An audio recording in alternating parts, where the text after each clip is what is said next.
আসসালামু আলাইকুম ওয়া রাহমাতুল্লাহি ওয়া বারাকাতুহু। আলহামদুলিল্লাহ, ফকির অর্থাৎ ভিক্ষুককে যদি দান ধ্যান অর্থাৎ অসহায় লোককে যদি সহযোগিতা না করি তাহলে কি হবে, কোরআন বলছে। সে সম্পর্কে আমি আপনাদের সামনে আজকে উপস্থাপন করব ইনশাআল্লাহ। আল্লাহ সুবহানাহু ওয়া তাআলা পবিত্র কোরআনের মধ্যে বলেছেন, প্রকৃত মুমিন সেই ব্যক্তি আল্লাযীনা ইউনফিকুনা ফিস-সাররাই ওয়াজ-যাররা, যারা সুখে দুঃখে মানে সচ্ছলতা অসচ্ছলতা সর্ব অবস্থায় যারা আল্লাহ সুবহানাহু ওয়া তাআলার রাস্তায় যারা ব্যয় করে তারাই হচ্ছে প্রকৃত মুমিন। অনেক মানুষ আমাদের এরকম রয়েছে গ্রাম অঞ্চলে বা পাড়াতে, আমি দেখেছি আশেপাশে যদি কোনো সায়েল অর্থাৎ ভিক্ষুক যদি আসে, দেখবেন বাড়িতে গেট মেরে রাখে। আর যদি কোনো কাজে ব্যস্ত থাকে তাহলে এমন কথা বলে যে পাবা না, পরে এসো, এখন আর দিতে পারবো না। কিন্তু আল্লাহ সুবহানাহু ওয়া তাআলা বলছেন সে প্রকৃত মুমিন নয়।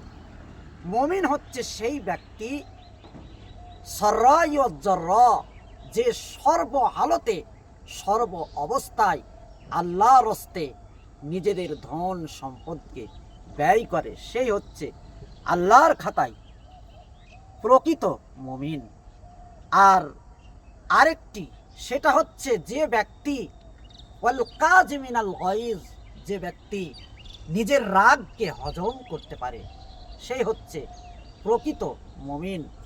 রাসূল পাক সাল্লাল্লাহু আলাইহি সাল্লামকে একজন সাহাবী বললেন, ইয়া রাসূলুল্লাহ, আপনি আমাকে নসিহত করুন। তো আল্লাহর নবী বললেন, রাগ করো না, রাগ ফের করুন। আল্লাহর নবী বললেন, রাগ করো না, রাগ করো না। এটাই হচ্ছে নসিহত। এই রাগ এমন একটি জিনিস, এটা সব কিছুকে তছনছ করে দেয়। সুতরাং আমরা যদি মুমিন হতে চাই, রাগকে নিয়ন্ত্রণ করব। আর ওয়াল আফিনা আনিন নাস, যদি আমরা সঠিক মুমিন হতে চাই তাহলে মানুষকে ক্ষমা করে দেব। নবী সাল্লাল্লাহু আলাইহি সাল্লাম একটি ভরা মজলিসে বললেন যে এই মজলিসে একটি লোক বসবে, সেই লোকটি জান্নাতি। তো সাহাবা রাদিয়াল্লাহু তাআলা আনহু তিনি অবাক হয়ে গেলেন। আরেক দিন বললেন এই লোকটি জান্নাতি। একটি ভরা মজলিসে একটি লোক এসে বলল। পরপর 3 দিন এইভাবে করার পর যখন নবী সাল্লাল্লাহু আলাইহি সাল্লাম এই কাজটি যখন 3 দিন হয়ে গেল, তখন আমল সম্পর্কে জিজ্ঞাসা করা হলো। সেই লোকটির, সেই সাহাবারা একটি আমল ছিল, যে আমল এটাই, যে আমল সে যখন রাত্রেবেলায় বিছানায় শুতে যেত, তখন দুনিয়াতে মানুষের সঙ্গে দিনের বেলা কোনো বিবাদ হয়েছে, কোনো সমস্যা হয়েছে, সেই সমস্যাকে কোনো জিনিস তার মনের মধ্যে অন্তরের মধ্যে পেলে পুষে রাখত না। সে মানুষকে সব আল্লাহর হস্তে ক্ষমা করে দিত।